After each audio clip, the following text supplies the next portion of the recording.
Hey guys, I'm Chris. Hey everybody, I'm Robert. And we are the Film Flamers. It's getting real close to Halloween and we wanted to pick a movie that was very scary to talk about.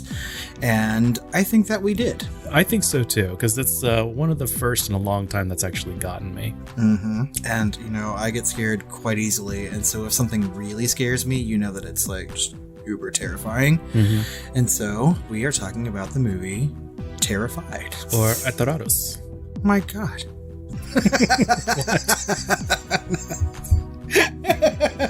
That's good. I've been in a roll in R here or there.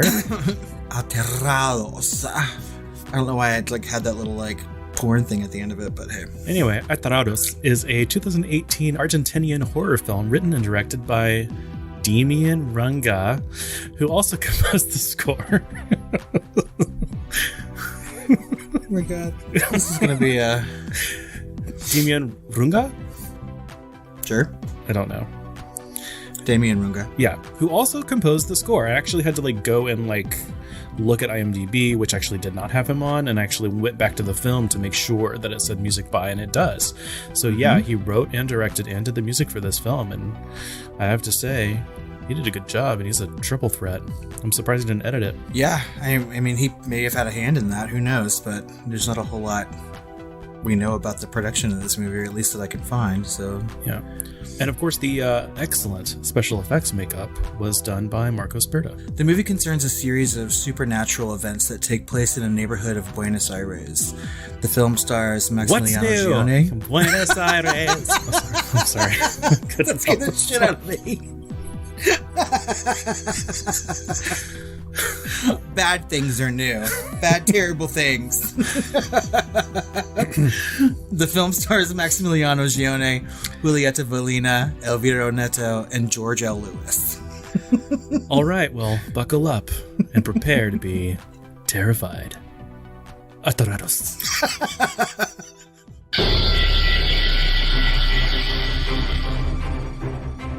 On a quiet residential street in Buenos Aires, Clara is hearing noises coming from the drain in her kitchen sink. She thinks that she can make out voices. When her husband Juan arrives home, she tells him, but he brushes it off as noise from Walter, their next-door neighbor, remodeling his home. Early the next morning, Clara gets out of bed and heads to the bathroom. Juan hears banging and assumes it's coming from next door. He beats on the wall and asks Walter to knock it off, but when the bangs continue, Juan angrily walks outside and presses the button on Walter's call box. Someone answers, but doesn't say a word. Juan demands that Walter stop making noise so early in the morning. He even threatens to call the police.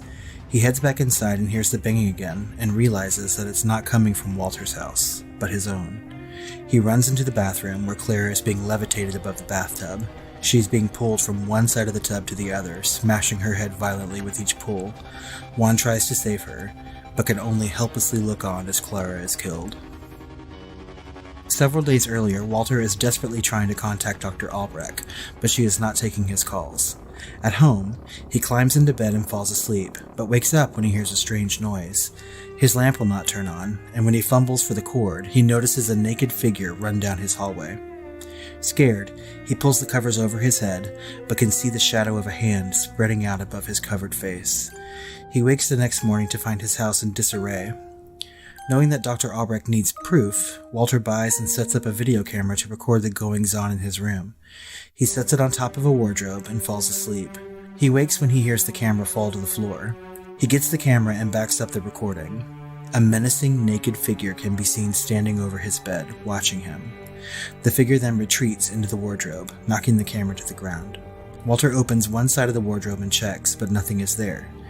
He goes back to the camera and backs the recording further. As he watches, the other side of the wardrobe opens slowly, and the naked creature slowly emerges behind him. Weeks before Clara's death, a small child is playing with a soccer ball on their street and kicks it toward Walter's home. He heads toward the house to get it and notices a water spigot. Thirsty, he leans in for a drink, but Walter, from behind a window, admonishes him. The child slowly backs away into the road and is struck by a bus.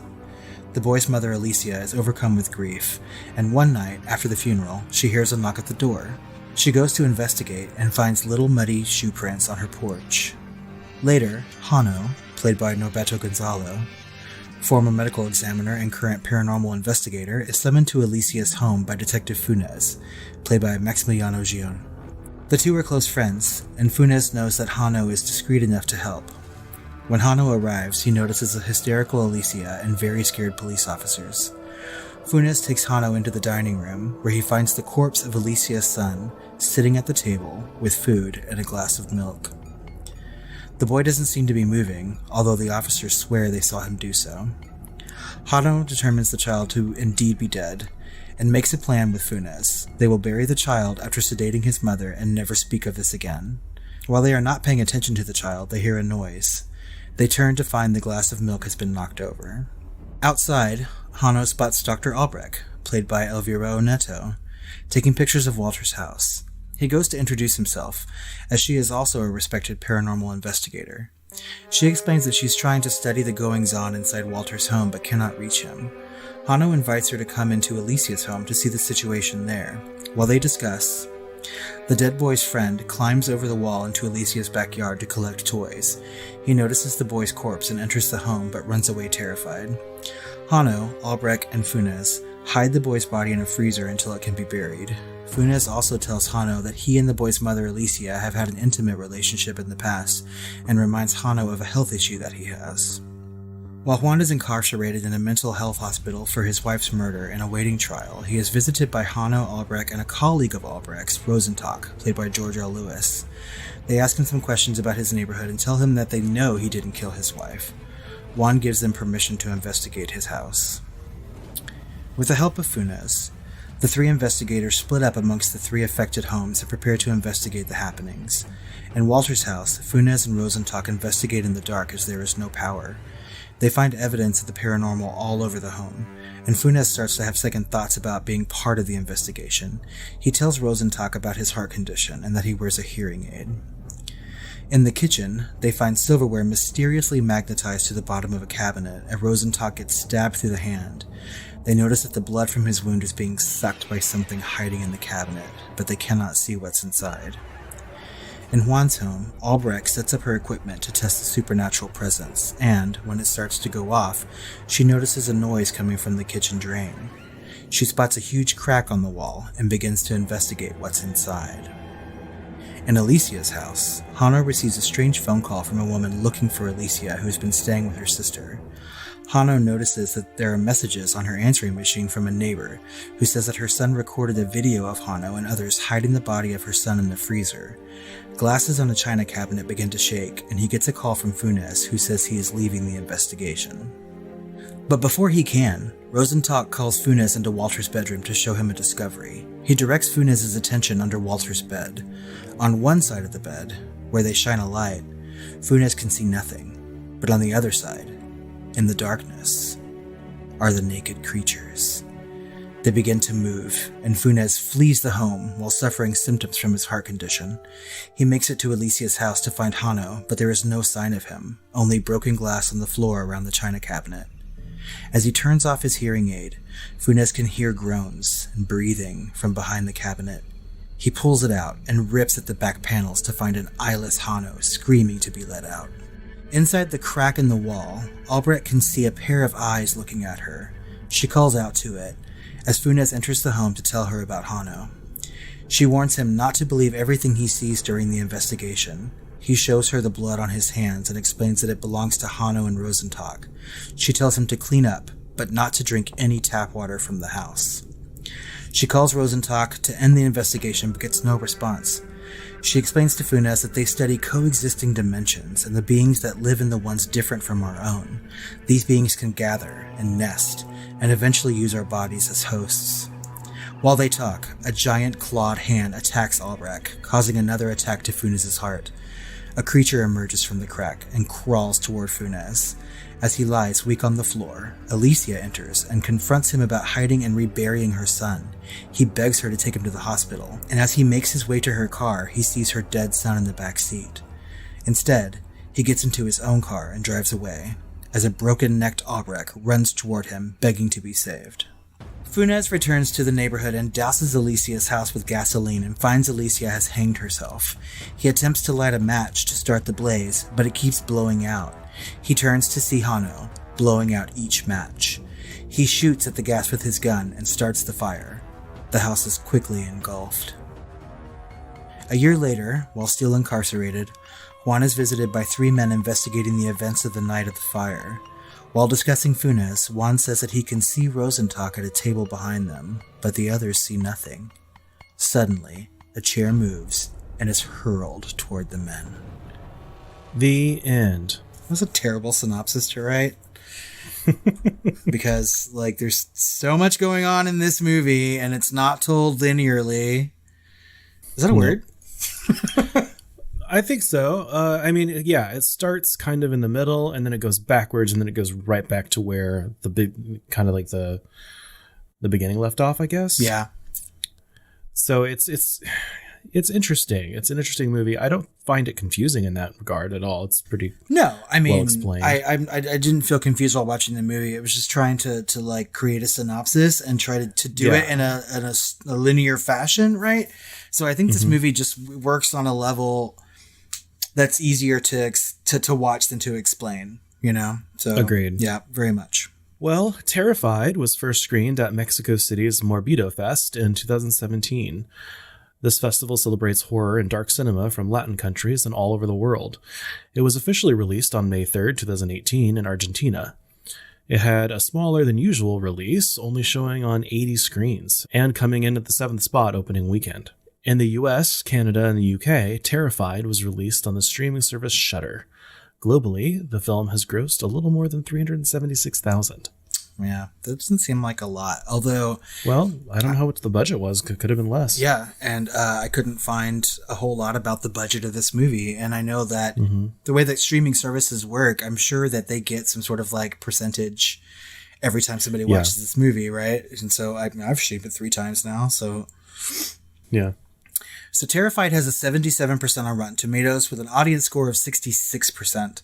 While there is no site consensus yet, the film received generally favorable reviews. Vulture.com placed it among the top horror movies of 2018, calling it, quote, an absolutely excellent tale of the supernatural featuring some amazing deaths and creature effects. Slash Film also had praise for the film, summarizing their review with, quote, part love letter to its horror movie predecessors, part uniquely crafted spooky tale, Terrified is a gory and gruesome gem that solidifies its spooky real estate within the genre we all know and love. And I have to say, I mean, people on social media talk about this movie a lot. And anytime someone is like giving this blanket, I want to watch a movie that will scare me, it's always being recommended by somebody, right? So I think that people have seen this movie and find it to be very, very scary. So, but I mean, it has some accolades and some legacy to talk about. At the Fangoria Chainsaw Awards, it won Best Foreign Language Film, and it was nominated for Best Director and Best Makeup Effects. At Fantastic Fest, it was awarded Best Horror Film. And at the Argentinian equivalent of the Oscars, it was nominated for Best Makeup. Guillermo del Toro announced in December of 2018 that he would actually like to produce an English language remake of the film. The director also announced during COVID lockdown that he was working on a script for a sequel to the movie. I think we also saw that the director of this film, Demián Rugna, was slated to actually help to write and maybe even direct it himself. And I would like to see that. I kind of like it when directors of foreign language horror films make a American version, right? We've seen that with The Grudge, and I think that turned out really, really well. So, I mean, if he can have the chance to make the movie again for American audiences, I think that would be the best possible thing for that remake of this movie. So, but let's get into the movie itself and talk about it. So yeah, like I feel like a lot about this movie and why it's so terrifying to so many people is that it has a lot of different types of horror and a lot of interesting homages that still feel original. So if you're more of the jump scare type, or if you're the creeping dread type, or, the reveal type, there's a lot of different types of horrors and scares in this movie. And so it's going to get someone just by the numbers. You know what I mean? Yeah. If you take everything that you can possibly have in an arsenal and just like throw it at people, it's going to affect someone, and maybe everyone. You're going to remember the scariest parts of that movie that affected you, and it could have been something else that scared another viewer. And I've found that to be true about this movie. So definitely. First of all, I've split this movie, as I do, into acts. And the first act I call the water. Okay. Right? And I feel like this is the first time I might have been scared of a bubble. Maybe Stephen King's It. I don't know. Because it's coming out of the sink and there's things that are talking, down there and stuff. And it's really, really creepy. And then, of course, you get that shower scene payoff, right? Yeah. So I know that it has done bathroom scenes like this, right? And there has been but the bubble in it is very gross, very visceral, right? It's blood all over a room, right? When this was much more subtle, where you actually see the bubble kind of breathing out of the drain. That's right. And the woman, Clara, listening to it, I mean, she looks like she's listening, right? And at the time, we have no idea like how long she's been staring at that drain. It could have been seconds. It could have been minutes. But, her husband comes home and she confesses that she has been hearing voices coming from the drain like most of the day, and that just sort of like sets up the entire thing. And there's that red herring of like the banging from Walter's house, which sort of like leads into the next like part of the movie. But that shower scene, I was not expecting that level of very brutal. Yeah. Brutality from it. When he came home and went to investigate and saw what was happening to his wife, I was like taken aback. I was like, oh, Jesus. I was like, she's like, her head is being banged against each side of the bathtub or shower. And it was crazy. It kind of reminds me of Darkness Falls, where the film really opens up with this subtle horror and then it goes into this bombastic horror in a kind of a shower scene. And it's kind of interesting that way. Of course, this one's much more gory and bloody and disturbing, but it's mixing those different kinds of horror, and it's not a slow burn because you instantly get that payoff of the shower scene within the first 5 or 10 minutes of the film. Right. Yeah. The first segment of this where it's like, introducing what's going on in this neighborhood is very quick. And it goes like from 0 to 1,000, like just right away. And you have no idea what to expect after that, because I think we have some credits that happen right after that shower scene, right? With a really effective score, I think, I would like to add. The credit score in this is good. So. Oh, yeah. I was so shocked to hear that the director also scored the movie and wrote it. And I was just like, what a triple threat, because this music makes me want to go find the soundtrack because it was so good. Yeah, agreed. But that also reminds me like you don't see anything, right? You just hear you see kind of the evidence of breath in the bubbles coming out of the kitchen sink, and you hear it. And in the shower scene, she's literally just moving on her own, being banged, from wall to wall in this bloody shower of horror. And you think, well, this is like a poltergeist thing, but just wait, because every kind of chapter of this movie has something else to show you, so it's interesting. And that kind of leads into our next act, right? Is it under the bed or in the closet? Either way. Yeah, the childhood nightmare, right? Where this grown man is essentially putting the covers of his bed over his head because he's too scared to look, because he thinks he sees things, he hears things, he sees things moving, his bed is moving, his light is getting unplugged from the wall underneath the bed. It's this creepy stuff that we're all familiar with just from having been children. Yeah, and who among us has not done something like that, like pulled the covers over your head to sort of shield you from the evil that's in your room? Like that would do anything. You know what I mean? I oftentimes think like if I hear a noise, even as an adult, I'll pull the covers over my head. And I'm like, well, if it's some sort of murderer coming into my house, he's not going to be like, oh, well, he's under the covers, I guess I better go. God. Yeah. But yeah, it's instinctual for him, and he doesn't want to see what's happening around him, but he does want to see. And that's when he looks like, and you get these fleeting images of things like running out of his room, and obviously naked, which is, kind of off-putting as well. And there's from like side eye. Yeah. Right. And there's a moment where he's looking into his living room and he can sort of see the shadow of the thing that's like tormenting him. Right. And he is just obviously terrified. And that reminded me of Nosferatu. Yes, very much. That clawed shadow. Yeah. Mm-hmm. Yeah. And then this is kind of the first inkling of like he sees them through the video, but not in reality, unless it's like his peripheral vision or light and dark. It's like the first taste of the see it, can't see it kind of duality of the film, right? Yeah. And he's obviously looking for help, right? And I kind of like the misdirect of this part of the movie, because he's calling Dr. Albrecht, and we don't know what kind of a doctor she is, and he's making it seem like he really needs help, and he's admitting to the person on the phone that yes, he takes medicine, but it's not working, right? And so we start to doubt as to whether or not the things that are happening to him are real, because we don't know who this doctor is. I mean, the first time I watched it, I assumed that he was calling some sort of like therapist or something like that for help, or like a change in medicine. And when he said he had to have proof, that's when I was like, okay, some shit's about to go down. And he gets that video camera set up. Ugh. Yeah, and obviously lives through the experience because he's able to send those to her, and that's what makes her show up later. It's not really explained, though. However, we do get the hint that this is a process of infection, right? That there's something in the water, right? Because we see him behind his panels of his room. We don't get to see his face really, but he warns the boy away from the water after we see that the monster kind of gets him with the camera, right? Right. And he warns the boy away from the water, and then he doesn't do anything. He just shuts the shutters, right? So that was like his last bit of humanity, because later on we see that maybe he's been turned into some sort of monster later in the film. I do have to say that the monsters in this particular segment of the movie, to me, are very, very frightening. I don't know why. I've seen far worse things in horror movies before, but I think it's just super effective and a really good creature. And simple.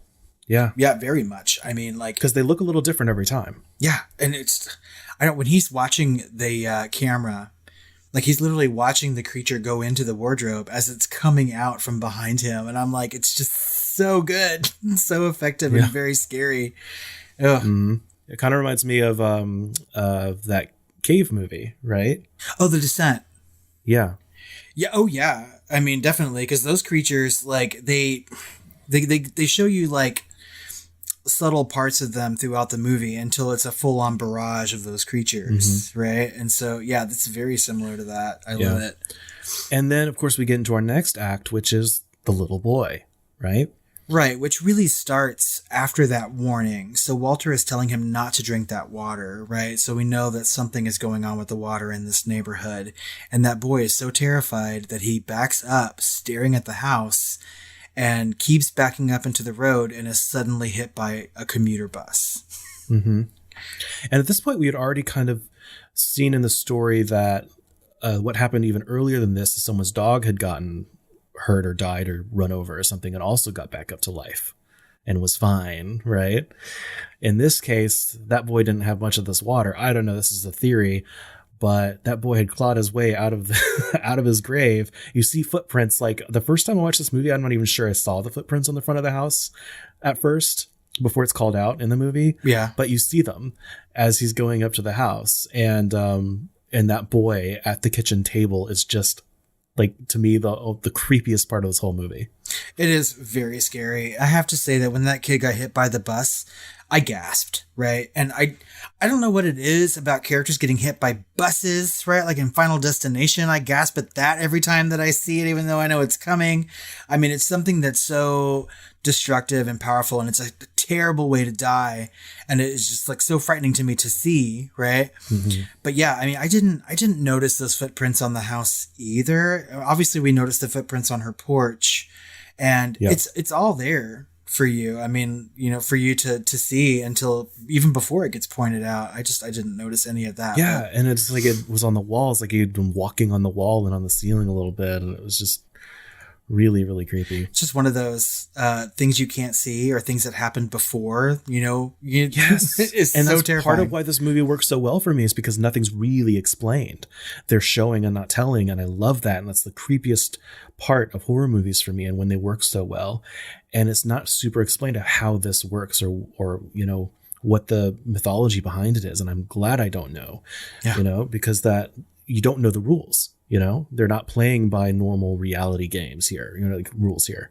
And so that boy at that table with the kitchen light off, and then you see it, you don't see it, you just hear him move, and it's such a real looking, like, to me, it was such a real looking kind of bloated kid corpse that it just like creeps me the fuck out. Bloated kid corpse.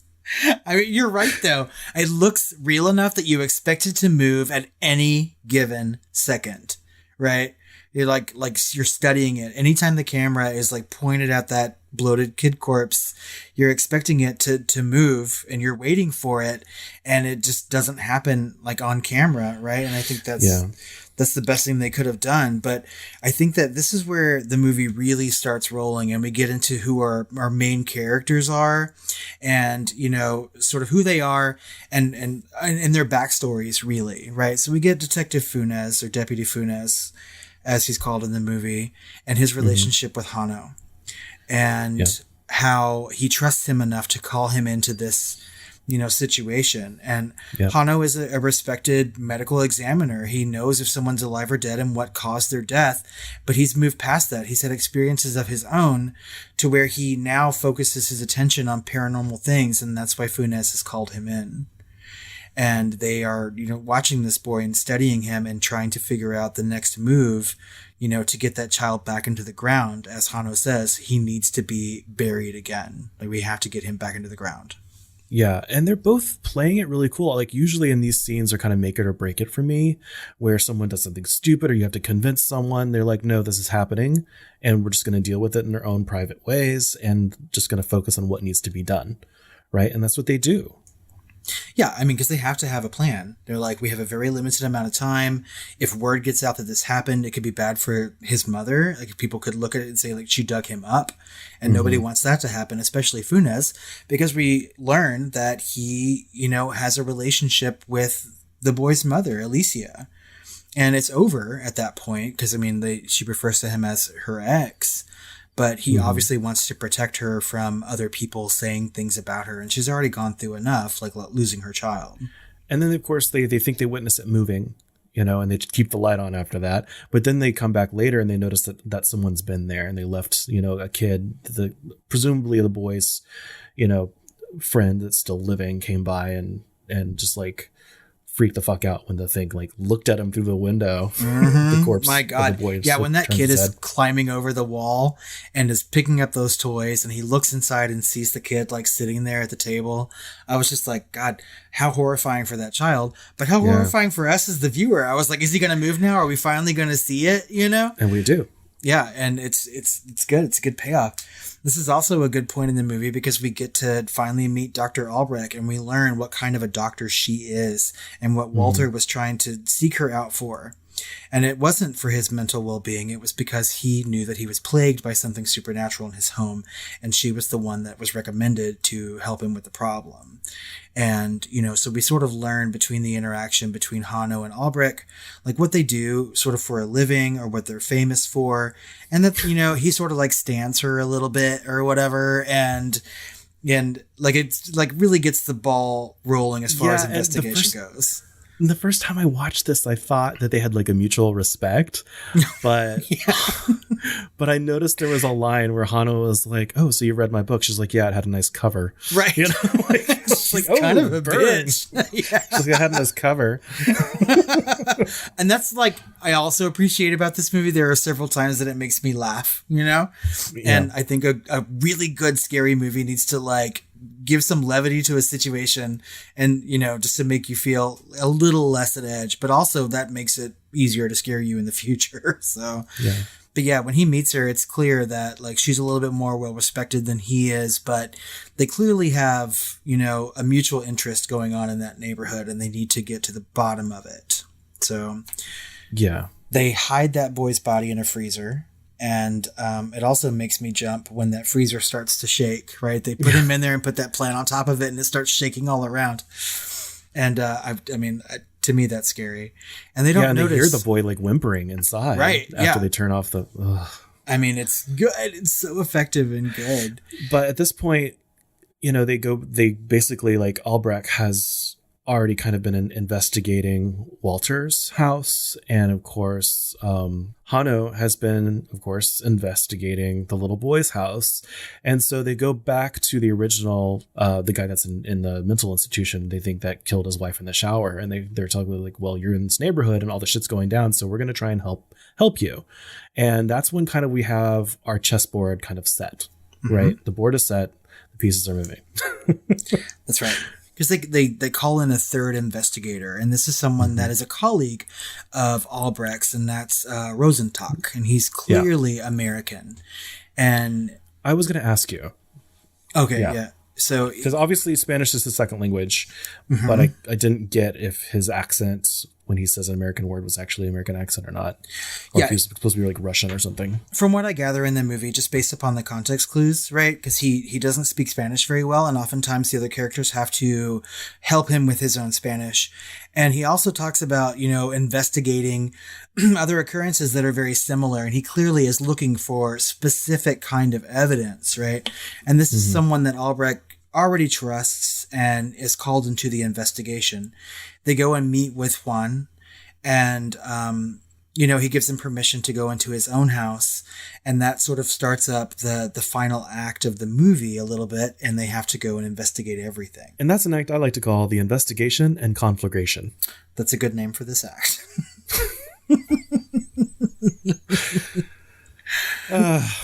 So there are 3 homes, 3 investigators, and a detective, and they decide the best course of action is to split up. Because they only have one night or something? Like, what the fuck? This is the only problem I have with this movie is that they split up. They're all like, they're all like genre savvy, right? They're supposed to be genre savvy, but they're like, I guess they all have fucking egos or something because they all just kind of split up. And it's so retarded. Yeah, I mean, for real. So no one is living in these homes at this point. Like, Juan is incarcerated, awaiting trial. Walter is God knows where, as far as they're concerned. And Alicia is off staying with her sister. They have more than enough time to investigate fully everything. But apparently it's got to be done right now. Maybe Rosenstock, had to catch a plane back to America or something. Who knows? But they've all split up into these homes. And Funes goes with Rosenstock into Walter's house. Randomly, yeah. Well, I don't know why then he didn't just go with the guy he knew. Yeah, but maybe because that's the house that Funes had to break into, right? Like, they had access to Elisa's house, they had access to Juan's house, but not Walter's, and you can see him jimmying the lock to get inside, and so maybe he wanted to be there as a police official or something like that. Maybe. But clearly he doesn't want. He's not genre savvy. Like, he doesn't want to be there. Yeah, but then they see the weird knife trick, right, where all the utensils in the kitchen are magnetized to the top of the cabinets, hanging down over the island area or whatever, the countertop. And of course he puts his hand in there, and one of the knives just shoots up through it. And then the blood gets sucked through into the cabinet, and they realize something is in the cabinet sucking his blood through the knife.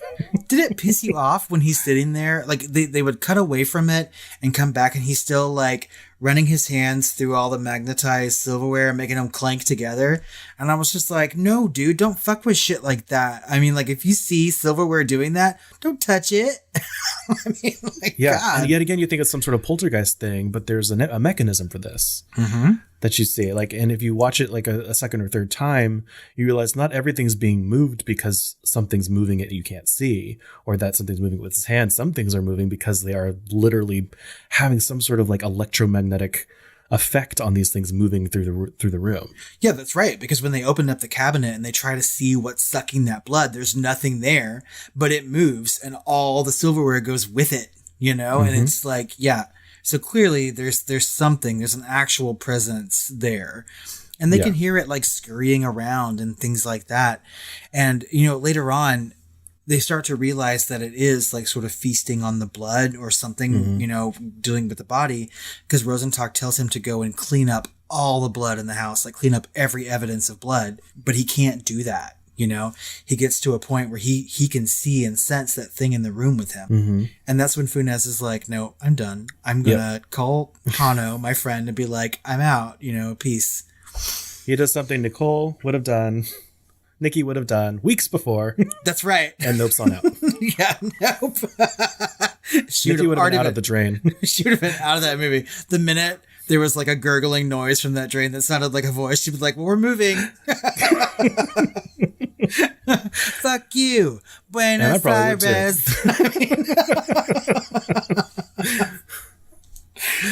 Oh, Jesus.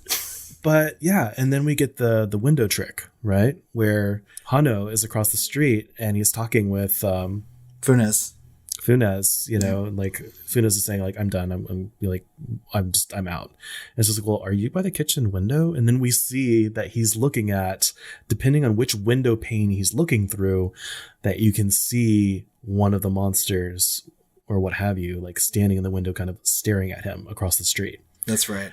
And it's so fucking creepy. It really is. And I mean, it's just one of those situations where as a horror fan and an avid horror movie watcher, you know that something is going to happen, right? Because he's like, anytime the camera pans back and forth and is showing you something and not showing you something, you have to expect, you know, some sort of a scare. But it really pays off, like, because he finally goes back to where you should see the creature and it's not in the window and it pops up right in front of his face. And I jump like a scared child every single time that happens. I'm just like, oh. Yeah. And meanwhile, I guess Funes, and this might have happened right before or right after, I've forgotten, calls, Rosenthal calls Funes back into the room and into the bedroom, Walter's bedroom, and says, well, look under the bed here and there's nothing. And then look under the bed on this other side. And he sees all the feet moving and stuff. And I think that's when Funes was done. He just like leaves the room. And that's when he called. Yeah. And that's when he called Hano. Because his heart condition starts to kick in right there. He's so terrified by what he sees. And the look on Rosenthal's face when he shows him this, he's like lightness and dark, you know, presence and not presence, right? Like he looks excited because he's discovered something. There's a kid in a candy store. Yeah. And Funes is not excited about that. You know, he obviously is terrified and he runs out of the house, just leaving Rosenthal behind. He just heads out and heads straight over to Alicia's house to find his friend Hano and tell him that he's out. You know, like, you guys do what you need to do, but I'm gone, right? But Hano is nowhere in that house. Meanwhile, I guess he goes back and makes his way to Albrecht's, you know, where Albrecht is investigating. And he goes in and she's standing by a crack in the wall. Yeah, a huge crack. Talking to Walter, who I assume would be Walter. Right. And did she actually say Walter? She did. Yeah. So she's looking at that creature that's inside that crack. And she's calling out to Walter Carabajal. Right. She's like, you know, Senor Carabajal, come to me. Like, we're here to help you. Right. And like it briefly looks like him. You can tell from the hair that's on its head. And these creatures don't have hair. Right. So like they have. He's much more monstrous than the last time we'd seen him through the window. We don't know anything else that's happening with his body or anything like that. His eyes are glowing. But that's all we can see is his glowing eyes. And like clearly he's living in a crack in a home that's not his. And there is some sort of like, you know, extra dimensional connection between all these homes, right? He's in the upside down. The upside down. Yes, exactly. Yeah, it's like the in-between space, right? You know, because they do that again and show us that darkness light thing, you know, later on. But first of all, she gets, you know, she's talking about, he's like, what can we do about this? And she's kind of giving us a little bit of exposition about these things by saying like something about water, you know, they exist in water, like just like everything else, and dimensions of life for like the sections of an orange or whatever, you know, and like they feed off of blood and they exist kind of in the in-between spaces or whatever. And he's like, what can we do? And she's like, nothing. And then like the hand comes out the wall, just like, yeah, like apparently just like rips her in half or something. And he has another attack. Well, yeah, I mean, because he's obviously had enough even before that giant clawed hand comes and grabs her head, because he's showing her like the blood on his hands and he was like, this is Hano's blood and this is Rosenthal's blood. And like we are like way over our heads here. And she's like, no, we study these things. Don't believe everything you see. Yeah. He's like, you know, it's okay, go wash yourself, but don't you drink that water. And so I mean, like, it leads me to believe that, yes, there is something in the water and it's infecting these people, because she says they can gather and they can nest and choose a host. So it's almost like a parasite, right? Like a parasite from another dimension. And I mean, when she starts talking about segments of an orange, I'm kind of glad that fucking hand comes out and like snatches her. I'm like, that's enough, lady. We don't need to know all this. It's okay. And it's kind of horrifying, right? And so he's having that heart attack and he's laying on the ground and, you know, we don't know if he's going to live or die. And we can see the creature that I can only assume is Walter coming out of that crack, right? And it looks bloody and gnarly. And we never really get to see it like full on, but we know it's coming toward him. And at one point it's right over him. He can look up and he can see the bloody body like on the furniture, like coming to get him. But he's sort of saved by his ex, Alicia, coming into the room and, you know, confronting him about what he did to her son because, you know, the video has already come out. She's been called by her neighbor. She knows exactly what he did and she wants to know why, right? But you can see her hands are all, you know, dirty and muddy. That's right. She has been up to something. And so he is begging her to take him to the hospital. He's having a heart attack. And, you know, they're going outside. She gets into her car. He finally makes it up there. He opens the back door and that dead, bloated child corpse is in the back seat. God damn. And, you know, she's like, well, of course I wasn't going to leave him there. And he has no option. He has to get into his own car after having suffered a heart attack and drive away. Yeah, he noped right out of that. Yeah, but not before Dr. Albrecht's, like, death becomes her head, flopping in the breeze, running up and like, you can still save us and shit. I'm like, he ain't gonna save us. I was like, he doesn't care anymore. Oh my God. Yeah. You're dead. Yeah, so he does a little thinking bit and then goes back, decides to like burn everything down, but not before, you know, going into the house and seeing that Alicia's hung herself and seeing the little fucking boy's face in the door before it slams. Right. And that got me this time. I don't think it got me the first time, but it got me this time. Yeah, I mean, it's surprising when it just pops up in the crack of that door. And I'm like, God, you cannot burn it fast enough. Like, quickly do something about it. Right? For and real. so he's lighting that match, trying to get the fire started, and it keeps blowing out. And he happens to turn and look, and it's his friend Hana with no fucking eyes. And it's Sam Neill from Event Horizon. Exactly, blowing out matches. And he's like, fuck it, I'll shoot it. And by then we're all clapping. We're like, yes, like just burn it down, obviously. Seriously, I thought Hana was going to be like, do you see? Oh my God. It really is kind of like hell on earth, though. Not hell in space, but there's a lot. I mean, we've probably rattled off at least like 10 movies that this reminds us of or is reminiscent of without being a copy, you know? Exactly. Yeah. Completely effective. So everything burns down. And we go back to Juan, who's still in jail a year later, and he's visited by 3 more people, 2 of which we don't really know. I assume there are other kinds of investigators and then 1 police officer. So I'm guessing that they're kind of like the normal kind of investigators, but they've probably uncovered that these others, everyone basically that has come to see him is basically now dead, you know. And they're questioning him about the investigators that disappeared, you know, that went and, you know, were trying to, you know, prove his case. And of course he sees behind them that he sees Rosentalk. He's like, you brought Rosentalk with you, but his face is burned. And of course they don't see him. Nope. But he moves that picture forward and he's like, this one. But he doesn't get to do that very long because the chair is hurled toward them and it's the end of the movie. That got me the first time I watched the movie. I was like, God damn it. Like the simplest scare. It's such a cheap ass gag, you know, but it's like, I deserved it because it worked. Yeah. I watched the movie. And I think it works because the entire movie is effective and scary. And so like you can have something cheap like that and still be effectively scary because you're just already in that fucking mode, you know? Yeah. So, but yeah, so I mean, I think that, you know, we've gone through the movie in synopsis form and like play by play now. And it's time to like talk about, you know, other things. And I think that some of the acting in this movie is very good. Yeah, I would have to say everyone did an excellent job. Really. I kind of feel smart when I watch like foreign language films a little bit, you know what I mean? And it just like, I don't know. Maybe it's not that they're any better sometimes than American horror films. I feel that they are, and I have no idea why my brain does that. But if, you know, when I see an actor performing something in their own language, right, and I find it to be like a really amazing performance, I think that just shows that it's universally very good. And I think a lot of these actors are universally very good at what they do. I think starting with, I think we can pretty much say that Funes is the main character in this movie, right? Yeah. Yeah. Although the first time I watched it, I was kind of annoyed by his character. But on my second watch, I kind of understood. I kind of got him more. Yeah, I think that, I mean, like, when it comes to, like, points of comedy, I think that he's really best in this. Like, he's really good at acting scared. He's really good at acting funny.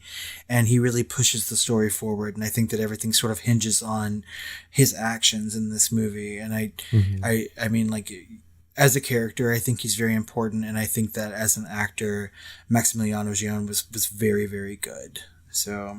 Yeah, although I think my favorite character of the film was Norberto Gonzalo as Hano, the older medical examiner, later paranormal investigator. I think if there was another character that was sort of like vying for like main character in this movie, I think that would be him, right? Because he really has something to prove as a paranormal investigator. So, yeah, I feel like the perfect casting for him in the American version would be Anthony Hopkins. Ooh, yeah, that'd be very good. I can totally see that. Because he reminded me of Anthony Hopkins a little bit. Yeah, I can totally see that. I don't know who I would choose to play Funes. It would have to be like some sort of everyman sort of actor, but... Kristen Dunst.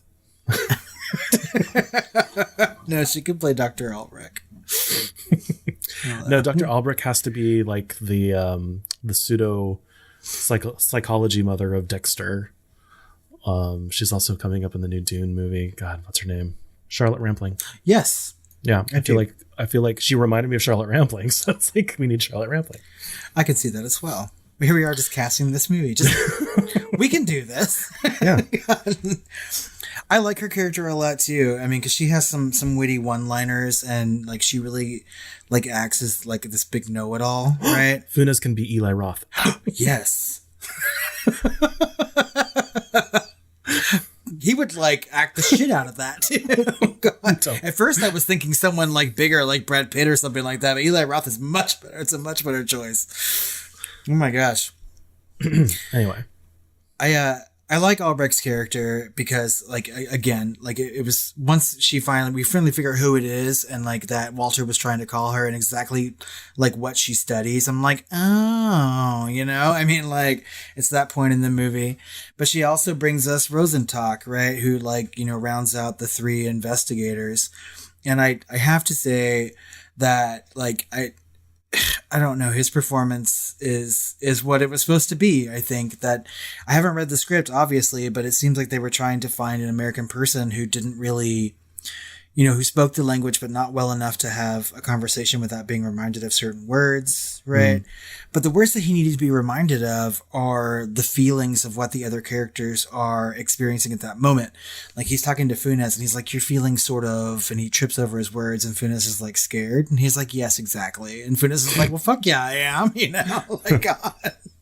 So Terrified. Yeah. It's important. Right. But those are sort of our main characters. And the rest of them are, you know, stars in the different segments of the movie are leading up to the investigation. Right. So like Alicia, played by Julieta Vanilla, right. Which is the dead boy's mother. I don't know. She plays crazy really well. Right. Yeah. And Demián Salomón was great as Walter, honestly, because he was the audience. For sure. That's right. Yeah. He was completely the audience in this movie, and he was just terrified of everything that was going on around him. He was at work and was going crazy about things that were happening to him at home. You know, it was really affecting everything about his life. And we're only given like, you know, a couple nights to see what was happening to him. And we have no idea how long this was going on in his house or what he was dealing with. And it's just like truly, truly frightening to me. And then Agustin Rotano as Juan. He's also kind of the audience, but of course, at first you don't like his dismissal of his wife, but then later he's the one that's in the mental institution, you know? And so he is the audience at the end. That's right. And he's, you know, the one full on saying like something weird is happening in my neighborhood. And I think the investigators sort of help him like put all the pieces together. Who are you going to call?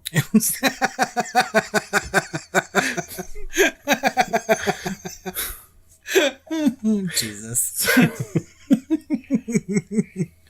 Venkman, it's not Doctor. These guys. They're pretty shitty investigators, really. I mean, for all their experience, I mean, they all died. For real. So I'm like, either this is like supreme paranormal investigation or they're really bad at what they do. Yeah, I mean, obviously they all knew enough about it to like understand it or begin to understand it, but they obviously didn't recognize the threat because they're all just so enthralled with being right or validated, you know? It's just like, stop. Exactly, right? It seems like they all have written their books. They all have things to prove, right? Because when Hano goes to her and says, oh, you read my book, and like you said earlier, it's like, oh, I had a nice cover, right? I mean, they all are out for themselves. And when Rosenstock calls Dr. Albrecht and he was like, I have found the proof that I'm looking for. And she's like, oh, good. I'm so glad you could be part of this investigation, right? They just really underestimate the things that they were looking for, right?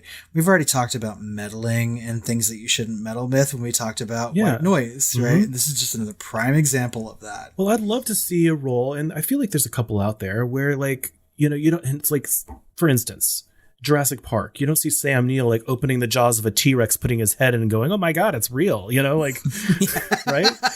He has a respect for it. He has a very real respect for it and the danger of it. He knows it, right? And so it's like, we need more characters like that with the supernatural where they're like, no, when I say leave it alone or look the other way or run away, do that, you know, like, you don't want to fuck with this shit. Right. Don't get further into the crack and be like, oh, Walter, come to me, Walter. No, just be like, there's something in this crack and maybe we should come back another day and see if it's still there. I mean, like, God. Samuel's been there. He's seen it. He was in Event Horizon. That's right. He's done it all. Have you seen it? Have you seen I need to watch Event Horizon again. I haven't watched that in a long time. We need to cover it. That's a good deep dive. Gross ass movie. Anyway, so yeah, that's our movie, you know, and we have been kind of gushing about like the look, feel, and the music of it. So I don't know how much more we want to say, but I felt like there was very subtle VFX in this, great makeup effects from what little they show, and I loved it. Was just the perfect amount of what they showed. Great music, as we mentioned, but I do want to say something because the cinematography was really, really done well. It was just photographed really, really well. The atmosphere was perfect. I completely agree. It really like sets up everything, especially in Walter's story. I think that the way that it's shot lends itself to like mystery and horror, and you know, it shows you just enough to get you scared and then shows you just enough to terrify you, and you know, and that's great. I think that the effects are also really good, especially that boy creating that boy's corpse. It's horrifying. You know, they created something that was just sitting there still, and it was just, you know, terrifying to watch. And I mean, you know, all the awards that he was nominated for all his makeup effects were well deserved, I think. So, and not to, you know, belabor the point, but with the cinematography, I feel like it would be easy to kind of dismiss it as kind of run of the mill, but each of those houses was photographed differently. Each one had a different atmosphere and colors and lighting used. And it's not easy to do the level of lighting that you need in a kind of a lights off, but still well lit kitchen, but to still have someone in shadow, you know, like, and like that little boy, like that whole sequence was done so well with the lighting. And some other sequences as well, especially the nighttime sequences and things like that. I just thought it was done very well. Yeah, I mean, I completely agree. I think it's a very well-made movie. I think that the director, the cinematographer, you know, he was also the composer. Like, everything just sort of came together to make a very, very good movie. Something I think that, you know, for American audiences, we might take for granted, right? Or people not even really see, because they may not have access to this movie like, you know, we do. But I mean, I thought it was really, really good.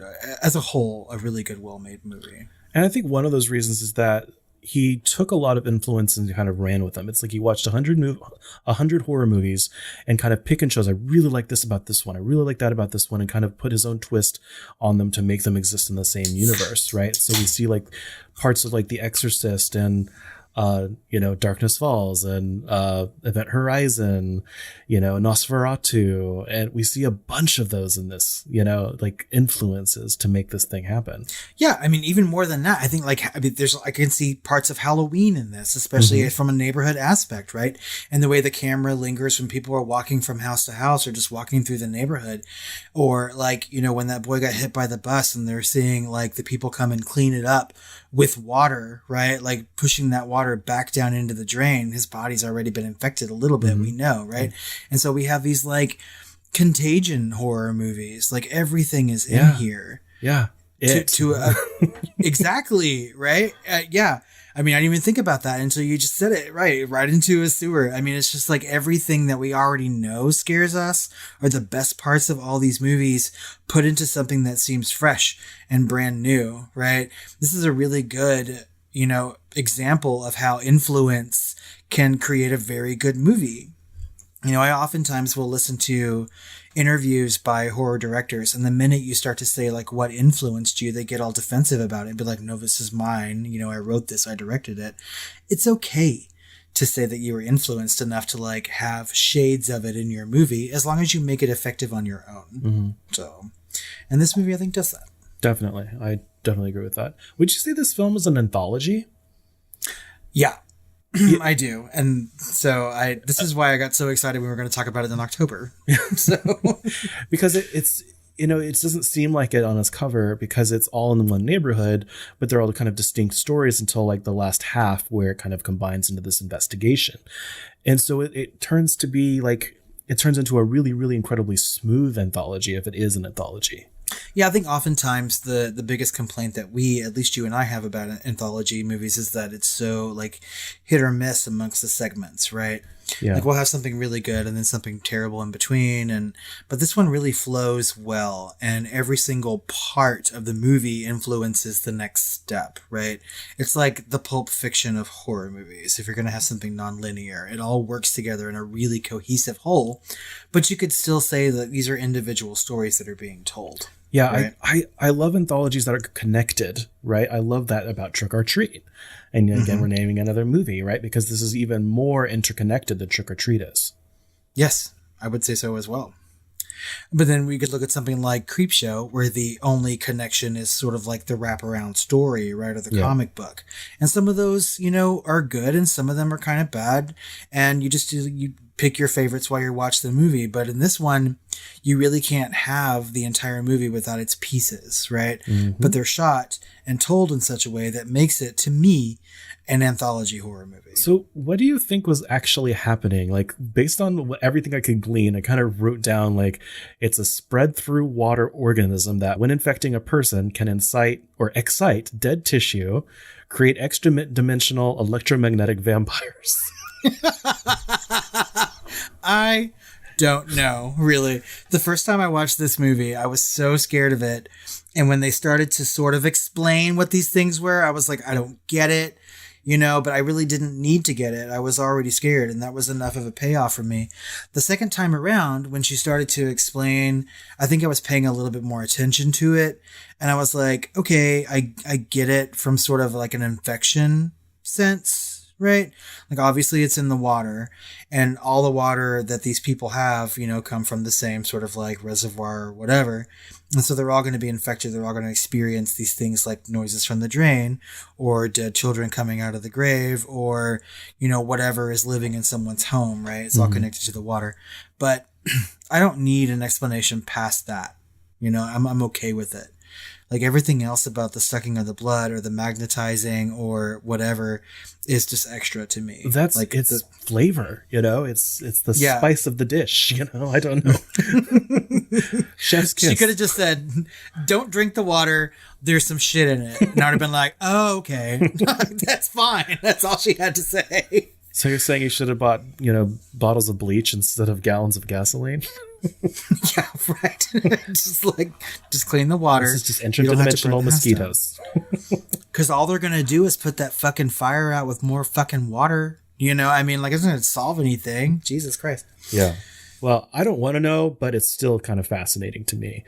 because you can tell that there's some sort of weird mythology right around the corner of this that they're very purposely not telling us. And I love that. Yeah. And that could be for many, many reasons. It could be for sequels. It could be for just to like not explain it. You know, I mean, like I'm good with either way.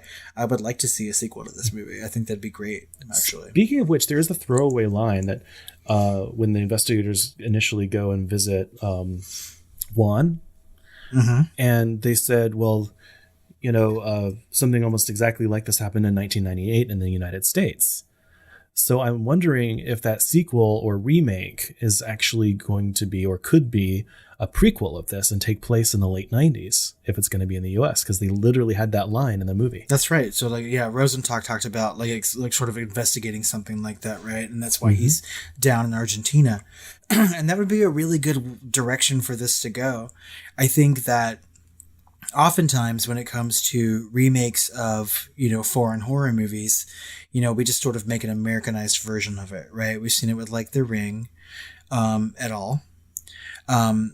But now that I know that the director of this movie may be involved, I think that he might take this sort of route. And like that he purposefully wrote it like that. Yeah, and that wrote that line, right? And so obviously every word on there is written with intent, right? It's not just a throwaway.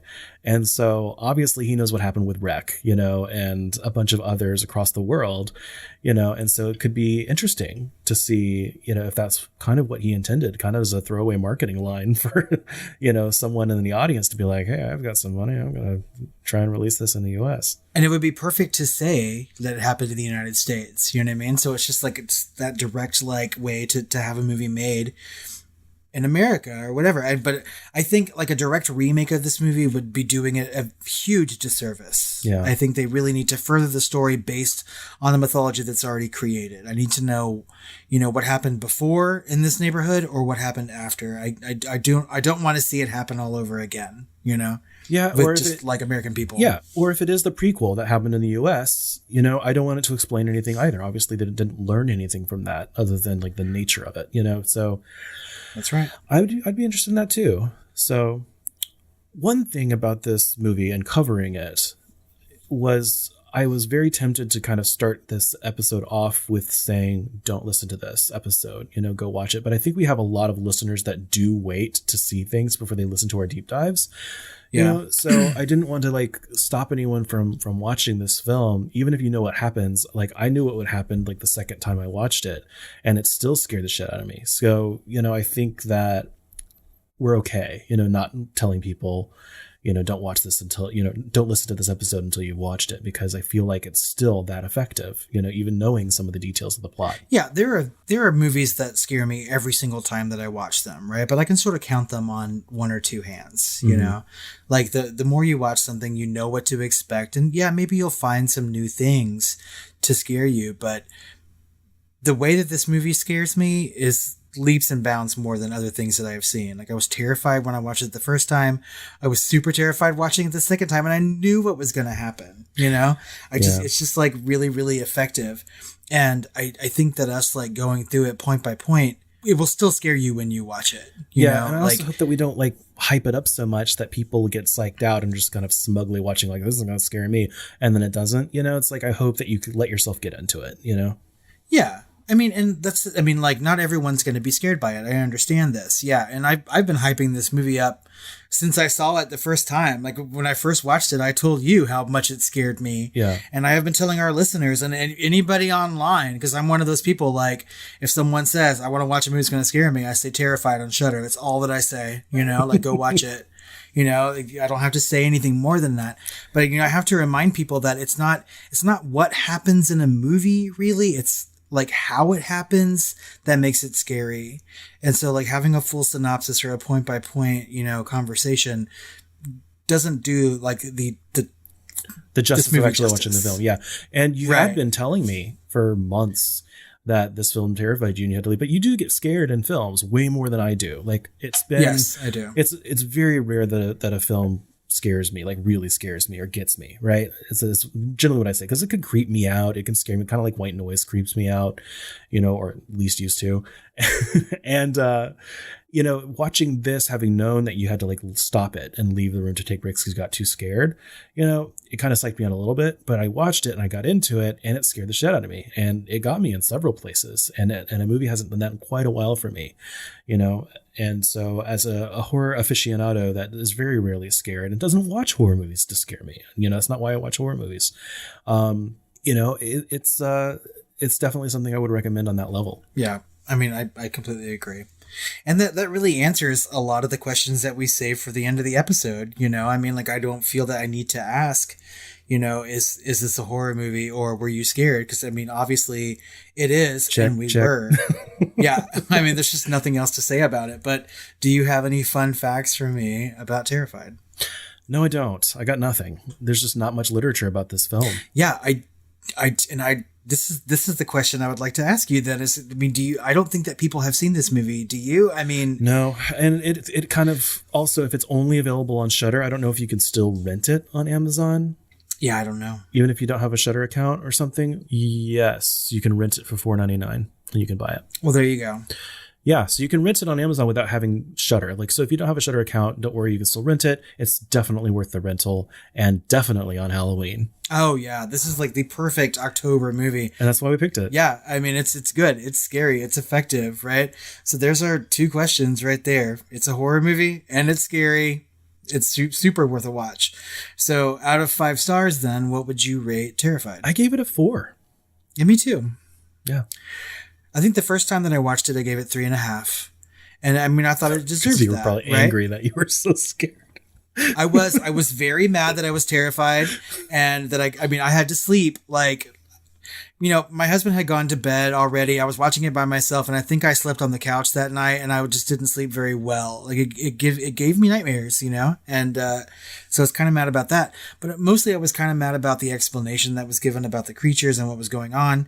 But I really appreciated that more on the second watch, and so I bumped it up to 4 stars because I think it really is a good movie. Yeah, me too. So finally, who is the hottest guy on Terrified?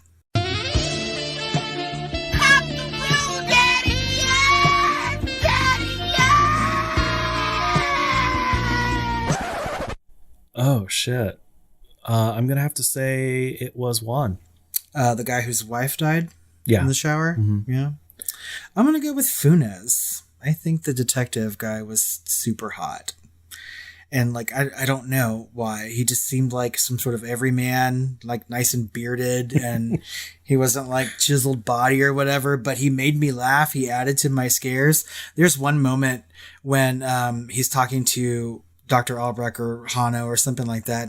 And they're like, well, it's better if you're in the dark anyway. And he's like, oh, okay. And so it like made me laugh, and I like him as a character. So.